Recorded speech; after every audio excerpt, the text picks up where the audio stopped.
US president Trump ఇరాన్తో అణు ఒప్పందం చేసుకోవచ్చు అనే ప్రచారం జరుగుతోంది. దీన్ని ఇజ్రాయెల్ తీవ్రంగా ఖండిస్తోంది.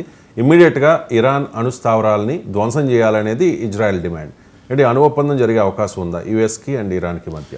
ఇక్కడ ఒకటండి, ఇప్పుడు ప్రస్తుతం ఇరాన్ అమెరికాల మధ్య న్యూక్లియర్ డిస్కషన్ జరుగుతుంది.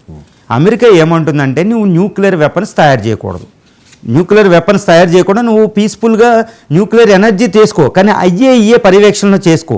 హైలీ ఎన్రిచ్డ్ యురేనియం అంటే న్యూక్లియర్ బాంబులు తయారు చేయడం హైలీ ఎన్రిచ్డ్ ప్లూటోనియం యురేనియం తయారు చేయకంటుంది. ఈరోజు ట్రంప్ గారు అంటున్నారు దీనికి రెడీ అయిపోయింది, ఇరాన్తో న్యూక్లియర్ డిస్కషన్ వచ్చేస్తాయి. ఇప్పుడు భారతదేశంతో మాట్లాడినట్టు ఆయన ముందే చెప్పేస్తూ ఉంటారు, అన్నీ ఏదో జరగబోయేది ముందే చెప్పేస్తారన్నమాట. అసలు ఇది జరుగుతుంది. ఒక పక్కన అలా మాట్లాడుతూ రెండో పక్కన ఇరాన్ బలహీనం చేస్తున్నాడు. అక్కడ సిరియాని దూరం చేశారు, ఒక సౌదీ అరేబియా వీళ్ళతో గగనతలాన్ని ఉపయోగించేటట్టు మాట్లాడుతున్నారు, ఇరాన్ని ఏకాకి చేస్తున్నారు ఆయన. తర్వాత హౌతీస్ మీద అటాక్ జరుగుతుంది, ఇజ్రాయెల్ అక్కడ హమాస్ మీద అటాక్ జరుగుతుంది. ఇజ్రాయెల్ రెడీగా పెట్టుకుంది F-35 F-22 బాంబర్స్ని, ఎందుకంటే ఇరాన్ ఎప్పుడైనా వేయడానికి. ఇరాన్ కూడా ఒక 600 మిసైల్ రెడీ పెట్టుకుంది. ఆయనేమో ఒక పక్కన న్యూక్లియర్ డిస్కషన్ జరుగుతూనే నేను చెప్పినట్టు వినకపోతే నీ భర్తం పడతానని ఇరాన్ని హెచ్చరిస్తున్నారు మోడీ గారు. ఇరాన్ ఆయన నమ్మకుండా డిస్కషన్, అంటే ఆయన అన్న డిస్కషన్ జరుగుతాయా జరగవని ఎవరికీ తెలియదు. ఎందుకంటే ఇరాన్ చాలా టఫ్ డిస్కషన్ చేస్తుంది, లొంగడం లేదు అమెరికా ప్రతిజ్ఞలకి. అమెరికా B-52 అమెరికా B-2 బాంబర్స్కి లొంగడం లేదు.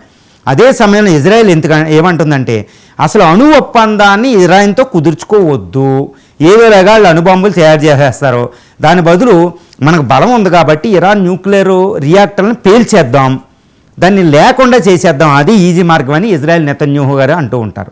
అది ఇజ్రాయెల్ విధానం. అసలు న్యూక్లియర్ డిస్కషన్ చేయడమే వాళ్ళకి ఇష్టం లేదు. అందుకనే ఈ ట్రంప్ గారు రాగానే న్యూక్లియర్ నుంచి ఒప్పందం నుంచి బయటికి తీసుకొచ్చిందే నెతన్యాహు గారి ప్రోద్బలంతో. ఇప్పుడు ఇదనమాట. సో ఇరాన్తో డిస్కషన్ జరుగుతున్నాయి. ఇరాన్ అమెరికాల మధ్య న్యూక్లియర్ డిస్కషన్ జరిగే అవకాశాలు 10% కూడా లేవు, కానీ ఈయనేమో జరిగిపోయింది అంటాడు. కానీ అదే సమయంలో అమెరికా ఇరాన్ మీద దాడికి ఇజ్రాయెల్తో కలిపి ప్లాన్ చేస్తుంది.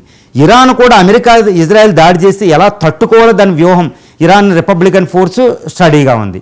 సో ఇదంతా ఒక యుద్ధ వాతావరణానికి వెళ్తుంది. కాబట్టి ట్రంప్ గారు ఏదో ఒప్పందం అయిపోద్ది అనేది అది చాలా ఇప్పుడే చెప్పడం అనేది అది వేగే, ఇప్పుడు చెప్పడం కూడా ధర్మం కాదు. అది జరిగే అవకాశాలు మాత్రం 50-50 ఛాన్స్ నా ప్రకారం చేస్తే జరిగే ఛాన్స్ చాలా తక్కువ కూడా ఉంది. ఒకవేళ జరిగినా భవిష్యత్తులో ఈ ఒప్పందం నిలబడే అవకాశం లేదు, ఎందుకంటే ఒకప్పుడు జరిగింది పోయింది. కాబట్టి ఇజ్రాయెల్ మీద అమెరికా మీద ఇరాన్ ఎప్పుడు కూడా గురిపెట్టే ఉంటుంది. అది ప్రపంచానికి 3వ ప్రపంచ యుద్ధం దారి తీసే అవకాశాలు పుష్కలంగా ఇక్కడ ఇరాన్ అమెరికా యుద్ధం మొదలవుతే వస్తుంది.